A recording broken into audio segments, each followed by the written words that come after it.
muchos que profesan la incredulidad y hacen escarnio de los hermanos cristianos porque desconocen el conocimiento del Cristo. Por eso el pueblo es vituperado y por eso los gentiles son justificados en el pecado. ¿Por qué? Porque carecemos de un conocimiento del Cristo. Eso lo dice Pablo. Palabras más, palabras menos, recordando algo al respecto porque no tengo una memoria de Dios ni de Deva para decirlo exactamente como es. Pero sí sé que así es y ustedes lo pueden buscar. En todo caso, esa exhortación de Pablo nos está confirmando esta en concordancia, pues, y coherencia literal o del discernimiento que estoy planteando en el análisis con la segunda de Pedro. ¿Por qué? Porque el conocimiento de Dios, del Cristo y del Padre es una cosa al conocimiento genérico. Es decir, recuerden que existe el cristianismo verdadero que tiene tres expresiones. La expresión, dijéramos, profana o del mundo, donde cualquiera tiene acceso. Es decir, nosotros decimos que en el mundo existen, un ejemplo, 20 millones de cristianos, pero ciertamente eso no es así, porque cuando se buscan los cristianos en la sexta dimensión de la naturaleza, en la quinta, o se buscan en los mundos espirituales donde están los ángeles y no encontramos ninguno. Y si encontramos, lo podemos contar con los dedos de las manos. Entonces vemos que allí el cristianismo público no es igual al cristianismo de un apóstol o de un iniciado que pertenezca a los misterios crísticos. No es igual. O no es igual a la del ángel que la del arcángel. Es decir, el nivel de conocimiento exacto del Cristo de un arcángel es superior al conocimiento exacto de un ángel, y el del ángel es superior al nuestro, porque existen escalas y escalas como gloria de cada una de las partes. Eso también lo dice Pablo. Pero ciertamente el asunto es este, que queda demostrado que no tenemos conocimiento exacto del Cristo ni de Dios, porque para eso necesitamos encarnarlo. Es decir, para nosotros tener el conocimiento exacto del Espíritu Santo, debemos encarnar al Espíritu Santo, y es ahí precisamente la enseñanza gnóstica crística, que es la que devela eso, que es la que nos enseña cómo.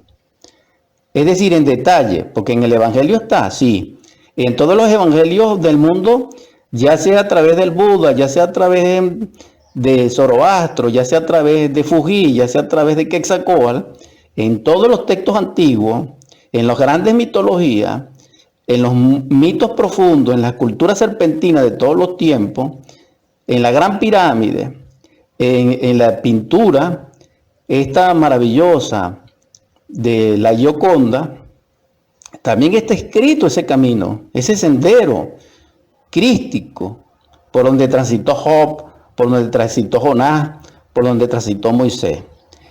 Entonces, ya sea a través del arte regio, ya sea a través de los textos antiguos, del mito, de la mitología, de la ciencia pura, existe, dijéramos, los vestigios y el sendero que demuestra que se puede encarnar el Espíritu Santo, que se puede y que se debe encarnar el Cristo, que se puede y se debe encarnar el Espíritu Divino del Padre.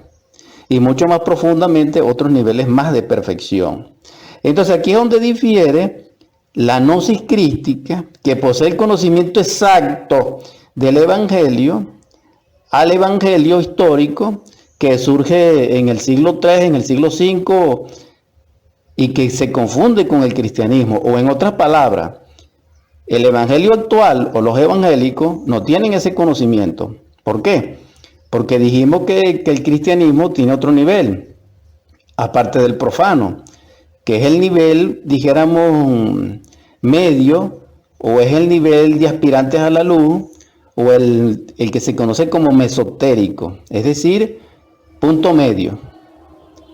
Se está haciendo probación, se vive piadosamente, se cumple con la fe, pero se trabaja con los misterios de la cruz a través de la orden de Melquisedec, es decir, que para pertenecer al mesoterismo del cristianismo se necesita al menos estar transitando el sendero probatorio hacia los misterios de la cruz.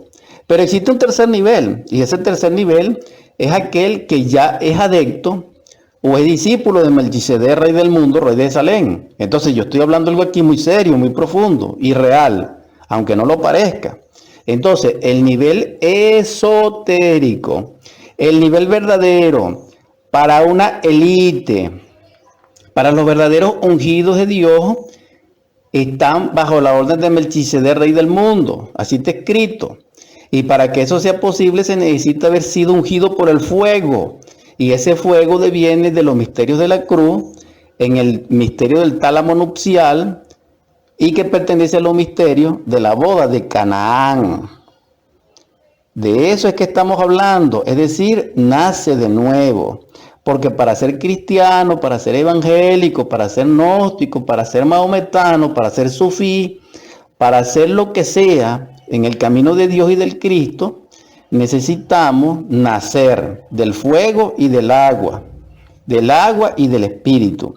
Pero este nacimiento no es simbólico, no estoy hablando de que a través de un ritual, de una liturgia, de un pacto o de un simbolismo natural lo consagraron. No estoy hablando de eso. Estoy hablando que aparte de eso, se necesita de hecho en sí vivir el drama cósmico, vivir todo el evangelio en carne y sangre como él lo vivió, para que así podamos ser salvados por él. Entonces allí sí hay un conocimiento exacto. ¿Por qué? Porque deviene como cognición de la revelación del Espíritu Santo y del